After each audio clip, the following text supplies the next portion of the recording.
How are you, Mr. Elijah? I'm good, man. That's fantastic. Congratulations on the film. Thank you. I adore it. I love it. Cool. Now, yeah, and you know, honestly, the animation is much better, and the dancing is much, much better this time around. You think so? I think so. Yeah, I love it. Awesome. Awesome. I think the animation is a definite step up from the last one. It's extraordinary. It's some of the most beautiful animation I've ever seen. The underwater animation is superb. Isn't it incredible? Those clouds of the krill. There's some incredible visuals in the film. The Aurora Borealis Yeah. thing. I mean, just a lot of stuff. And since you mentioned the krill, let's talk real quick about them. I love them. Yeah, me too. I think they're my favorite characters in the movie. Really? Yeah. Oh, well, see, I also love Erik, though. Oh, little Eric's lovely. Little baby. He's awesome. No, and he's voiced by a real kid, right? He is. Wow. He is. I wasn't there for that recording, but... Now, what made you want to go back to the wonderful world of Happy? Why do you want to go dancing again?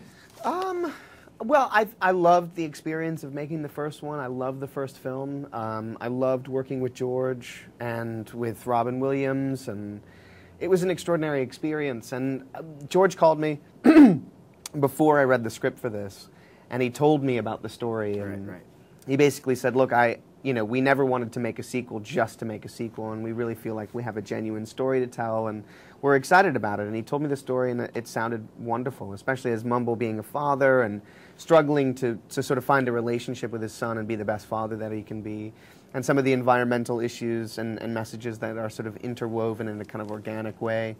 I was excited to tell this story and also to go to Australia and work with everyone again. Yeah, you're right about that. I mean, there are many messages in the film. Really, there are a lot of messages. In the movie. Yeah, and there are some of them are very obvious. Some of them are subliminal. Some of them are hidden. Yet they don't hit you in the head with it. No, it's true.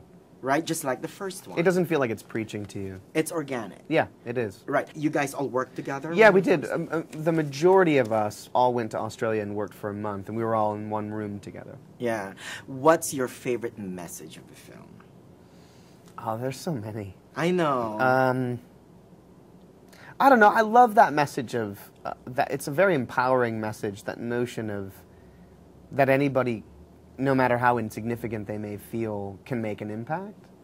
And there's a great moment with Bill and Will, the krills, yes. who are the tiniest little organisms, and they feel like they've made a difference. In fact, it's their two little taps at the end, in accordance with all of the other stomping that's happening, that creates the crash and makes the sort of successful moment at the end of the film. And I love that. I love that empowerment, that fact that we all as individuals and also as in the sense of working together as a community can make a difference. Yeah, you know what I love the most is when you're a little different, the world laughs at you, but believe in yourself. It's true. I've been doing that forever. Good. Right? It's so true.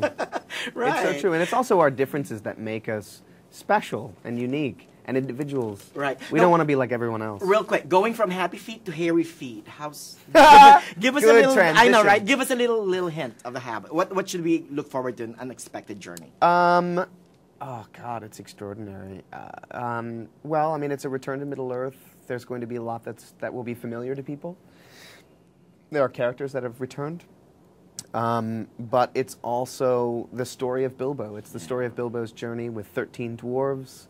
And a journey to kill a dragon. Right. So in a lot of ways, there's a classic adventure element to this story. Some of the gravity of Lord of the Rings, the dark emotional gravity of Lord of the Rings is not in this story. This story is more of an adventure story. But there are some elements also that are woven in that I think will surprise people. Aww. I'm excited about it. So am I. Thank and Martin Freeman is incredible as Bilbo. He's fantastic. Great. Thank you so much. Nice meeting you. Thanks, man. You too.